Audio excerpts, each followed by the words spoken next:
So I spent time hanging out with people that do cult recruiting out in California. There's like official people, like human resources for cult recruiting. Yeah. What do you mean? Like, do cults hire them? No, I think they join the cult, and the cult says, "Oh, this guy's really charismatic," or he was I think half of these dudes were like ex-club promoters. Like, they got sense. that vibe, like right. what you come by tonight. Right. And I spent time in San Bernardino with a couple of people, three people, that talked women into doing adult films, like young girls that were 19, 20 years old, just starting college. And I asked them, what are the methods that you use? What are the steps that you follow? And I've watched several of these interactions, and then spent time with interrogators and people who do like timeshare sales and stuff like that, which I don't know if you've ever been at a timeshare sales. No, I have not. They're hardcore. So I spent time with all these people, and I wanted to figure out what are the elements that make somebody willing to do something that is maybe not in their best interest. And that transformed everything for me. And then I said, we could use all of this stuff from Manchurian candidates, which we can get into if you want to. Sure. To whatever, to help people instead of to do the opposite. So I could use the same technique to help a person instead of get them to confess to a crime. Because it's just a brain. I'm not learning about interrogation or cult recruiting or anything. I'm just learning where are these little loopholes in the brain. Does that make sense? Yeah. So what cults were these people recruiting people for? I can't talk about it. You can't say the name of the cults? Name. How many different people did you talk to that were cult recruiters? 6. 6? So there's more than 6. How many cults are there active right now? It was 2. There were 2 cults. 2 cults, 6 recruiters. Yep. I would call them cults, but... well, I call a lot of things cults, so throw that word around freely. Let's do it. And these guys were just... They had that little Bill Clinton energy. You know what I mean? They just kind of captivated the person they were talking to in this little bubble. Yeah. They were all about you. They're really interested in you. Right. And I heard Tom Cruise is awesome at that. Oh, yeah. I heard when you talk to him, you're like the only person in the room. Yeah. And it's just that stare. Tell me more. Tell me more. Tell me about your mom. And you get that. They all had that quality to them. But one of the things that all of them had, the one trait that I think all of those guys had, was they could get you to deviate off of your baseline really quick. And so they can get you to curse.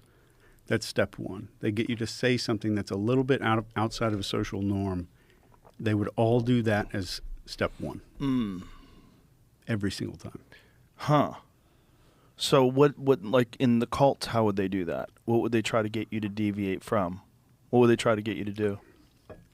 So their goal was to get you to agree to join the cult. So if I can get you to do something that's outside of your norm, so I use something called elicitation. So instead of me asking questions, let's say we get into the back of an Uber and I want to ask the Uber driver to complain about his job. Mm-hmm.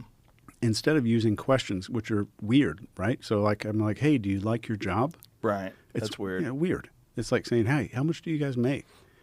You say, hey, I just read this article the other day. It said Uber drivers are the most highest respected people out there, and they love their job. They have the highest job satisfaction rating. That's incredible. And the guy turns around like, what? So you bullshitted him. Right. So that's called triggering a need to correct the record. It's one of the methods. Oh. But I very quickly get your brain to associate a mental script of friend mode. Because he doesn't talk about that with other riders. He bitches about his job to his friends. Right. So I'm getting your brain to start shifting into this. I'm behaving as if I'm with a friend. Right. So I start getting that behavior out of a person very quickly. So we're just activating a script in that person's mind that goes from I'm with a client to I'm with a friend. And that's that first level deviation of behavior right there. Okay. And once you get the script activated, you can start leading them in other directions. So the second step usually, and this goes into Manchurian candidate stuff, and if you want to talk about Sirhan and all that kind of stuff, we can. Sure. But to get them to start making a little bit of an identity agreement. Are you this type of person? So in reality, if I wanted you to, let's say, join a cult, like, are you the type of person, and I'll just have an A-B question. Okay. So in my life, I've discovered there's two types of people. There's people that take action when they know something's right, and there's people that wait and wait and wait. And I'm sure you know people that wait and wait and wait. But I've got you to agree that you're type 1.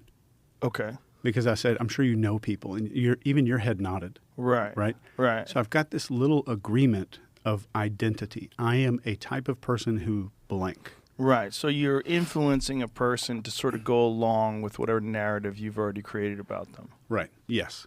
Okay. And if the moment you get to identity, then you're guaranteeing that you can predict future behavior. And this goes really deep. We can get into hypnosis and all that stuff if you want to. And once I get identity agreement, this is the same thing with politics. You see the exact same thing. Identity gets hijacked, and then I can do anything I want because your identity is involved here. It's not you're agreeing with my ideas. You're agreeing because that's who you are. Right, but doesn't the person have to sort of respect you first in order to go along with this sort of social change? They have to have some sort of an appreciation of you. You have to be impressive. At the very beginning, yes. But the moment your identity is involved, they can lead it further and further and further.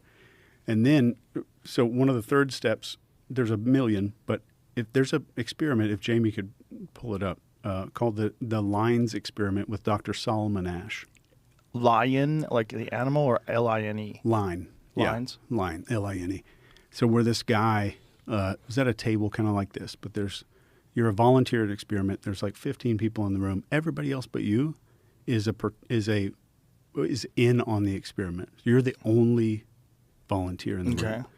So they show you these lines that are 3 lines on one page, and they show one page that has 1 line on it. So which line on this page is equal to this line over here?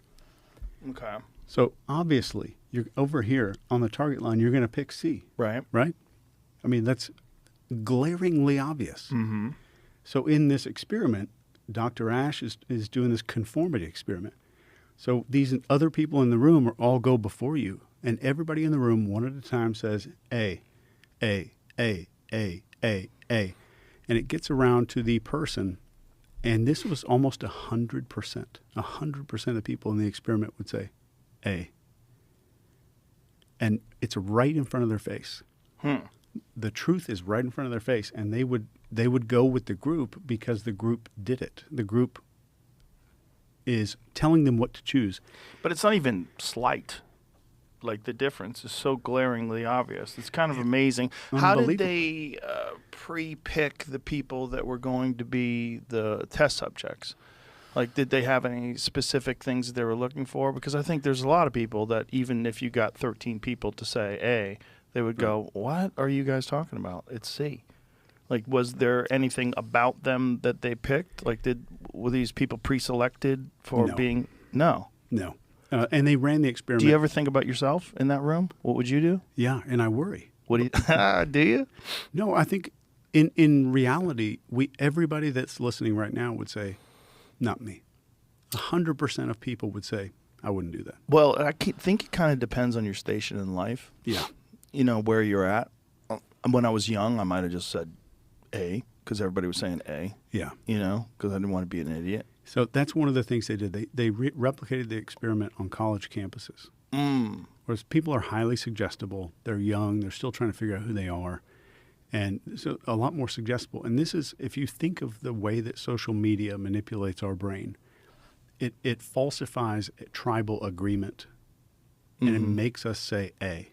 Right. So we're willing to ignore everything that we see because we're seeing a tribe say that something else is happening. Okay. So it'll override our brain. And if there's one thing, like if you just, one thing that matters a lot is that our brains are not capable of of overcoming this technology. We don't have a firewall.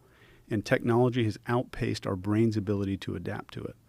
So I can falsify a tribe around you that says, oh, this is all happening right now. Mm-hmm. And Dr. Phil, you and I both are friends with Dr. Phil, calls this the tyranny of the fringe, where this fringe pretends to be a group of 1 million people when it's just a small group that gets over a lot of attention. It's really inflated, so it looks like it's more popular than it actually is. And if your identity is already there, then that automatically makes sense, and we'll ignore just basic facts. And it's not about the right or the left. It's both of those sides have been doing this stuff for a long time. But if I can get you to think that most of your tribal members agree to X, then most people, like 90% of people, will say, okay, X is true. Well, especially with social media, right? Because obviously it'd be about something that's a little bit more complex than the size of a line, but you're so easily manipulated because it's not really just people that are responding. It's a lot of bots. Yeah. And you're seeing that more and more lately. I was watching this video today, and somebody pointed out after the video, look how many bots have retweeted this video. And it was astounding.